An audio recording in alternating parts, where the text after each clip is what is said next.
Well, I think that there's a real voter appetite for something totally different, a move away from politics as usual. There's a lot of dysfunction in government at both the federal and state level. There's increasing appetite for a third party. I think everybody realizes that the Republicans and Democrats both have gotten away from serving the public interest. And so, people are really interested in somebody who's talking about the rule of law and getting away from cronyism and corporatism and talking about freedom, both economic and personal. Yeah, well, first of all, my charter schools are they're one choice, but I don't actually support charter schools as the main thrust of reforms. What I support is universal school choice, which includes either a voucher program or a tax credit or a mixture of both, that really puts power in the hands of the parents to take their kids out of failing schools and to put them into other schools, whether public or private or charter. So the idea is to produce an open and competitive marketplace in education. That's going to be filled by, when you create that demand, that's going to be filled by all sorts of different types of institutions. I think my view is actually if you have an effective school choice program, charter schools will not be the reform of choice, but it's worth including that because a lot of people do believe in them. The reason why they don't succeed in a lot of cases is for a variety of reasons, but one of them is that you're actually you're creating a subsidy, but you're limiting the ability of the schools to actually be effective in a lot of ways. And one of the most important things that we have to do if we have a universal school choice program and a voucher program is to make sure that we don't then regulate the private school market in a way that limits the supply, because that's just going to cause the tuition prices to go up. And so we have to be really intelligent about it, but we have to make sure that it's a consumer-driven marketplace where the parents and students are the consumers. Well, because there are a lot of people who are stuck in failing schools, and there are a lot of people who are going to good schools that cost a lot of money. And the taxpayers aren't just an ATM that we can keep funding. There's a lot of administrative bloat with the public schools. There's a lot of unhappiness with the way that they've taken a lot of the fun out of learning and things like that. So it's something. I mean, it is really important to do now because we are spending a lot of money. In many cases, we're not getting the results we should, and people who are trapped in failing schools. These are parents who would love to have more empowerment. Well, it's again the idea that politicians and bureaucrats are running the schools for the benefit of students is falsified by the way the schools are being run. You can have plenty of STEM programs, but if they're not being designed with the students and teachers in mind, then you're not going to get the results you want. And what happens with a lot of these programs is that they're designed to make politicians look good rather than to actually increase the educational outcomes. In a system that actually empowers parents and students and creates a more competitive marketplace in education, what you're going to see is a lot more diversity and innovation in the programs that are designed towards STEM education. But that's something that you can't predict what it's going to look like in the future, but it's going to be far more effective than it is currently.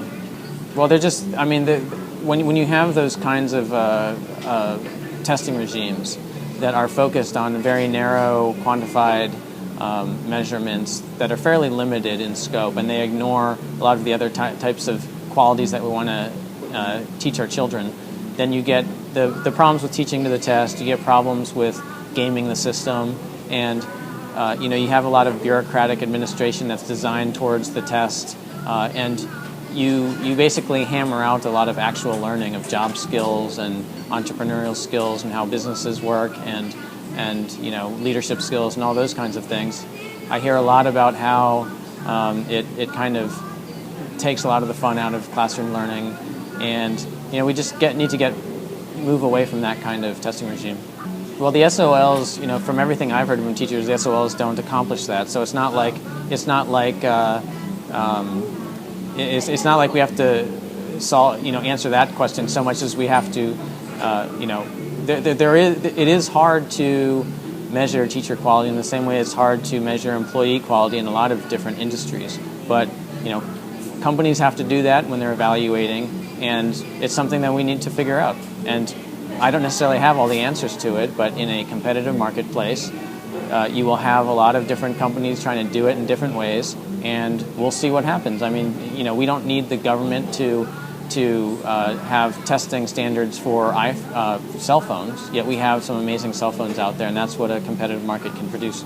So there's kind of a tendency to let emotions carry policy into inappropriate territory where you're basically locking down schools when the threat to schools is actually very low. So I generally think that it's a lot of these we way overreach when we do this kind of thing, and we want to keep our students safe, but the fact of the matter is they are fairly safe. So are you aware of the school to prison pipeline? I've heard of it in terms of using the criminal justice system as a disciplinary system rather than, is that what you're talking about? Yeah, it's just the idea that a lot of times we're taking students straight out of school and putting them straight into like juvenile hall or prison systems based on new zero tolerance policies, things that normally could get them suspended that just immediately land them behind bars. What is your take on the idea that failure is built into the system, that some people do not have the same opportunities, and for some offenses that could be entirely based on their environments could land them in jail and ruin their chances of good education? No, it's absolutely a terrible thing. I think the zero tolerance policies are a real problem. I think it's part of the whole move towards getting rid of all risk to our children, and it's over punishing mere mistakes. And I just think that solving everything with harsh punishments, especially with children, is can really backfire on us. So, do you think the state should have any role in something like this? And if so, what would you do to change that? What do you mean by do you think the state should have any role in school discipline policies and such? Oh, the school. The state. You mean because it's the local schools? I definitely think that the state has a role in protecting rights, and so I think that a lot of procedural rights that parents should have are not respected by local jurisdictions. So I do think that the state has a role in ensuring that students and their parents have protections against local authorities. Yeah, so I think that one of the problems is certainly, I don't know that the drug war mentality and prohibition certainly has an effect, especially when you talk about taking young fathers out of the household, either imprisoning them for marijuana offenses, or rendering them unemployable so that they're basically not a productive member of the family and they end up leaving. Then you have kids growing up without fathers, and that creates continues the cycle of poverty, and it students in those kinds of households have harder times succeeding in school. It definitely affects education in a variety of ways. There's a variety. The increasing tuition is something that gets talked a lot about, but politicians just have no idea what they're talking about when they talk about this. One of the reasons we have such increasing tuition costs are because the subsidies keep rising, and the supply of colleges and institutions that are accredited and you can use the subsidies are at is fairly constrained, and so they can just capture all the subsidies. And so if you go around to universities, they're have a lot of new buildings. The tenured faculty has pretty nice lives, and resources at their fingertips, and that just is basically you see the institutions being run by the tenured faculty for the benefit of the tenured faculty, not for the benefit of the students. And so if you want to have a system, and another thing about colleges is a lot of the subsidies we have are subsidizing are transfers to fairly wealthy people. When you talk about the desire for progressive taxes or helping the poor, our higher education subsidies go in the exact opposite direction. So I question whether we need higher education subsidies at all. But if we're going to have them, they should. We have to make sure that the marketplace for educational services is open and competitive, so that anybody can enter the marketplace. And we need to make sure that we're subsidizing individuals, not the institutions. Well, that was a clear example of politicizing the Attorney General's office. and so I don't think that was appropriate. We definitely want to have academic freedom. How much subsidizing of research we should have is a different question. But certainly going after a guy that you disagree with is totally inappropriate. Well, that's a system. I mean, I do think, as I said, we should move away from the subsidies that we have.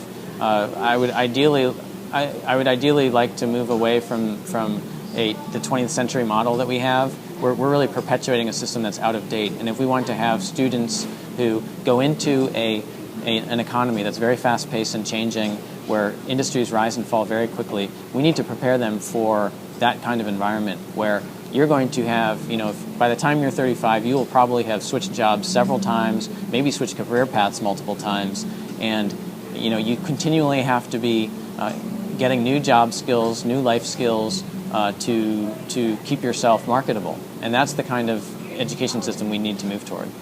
I would just say that, as somebody who, obviously with my educational background, I really value education, as does my wife, who's a pediatrician.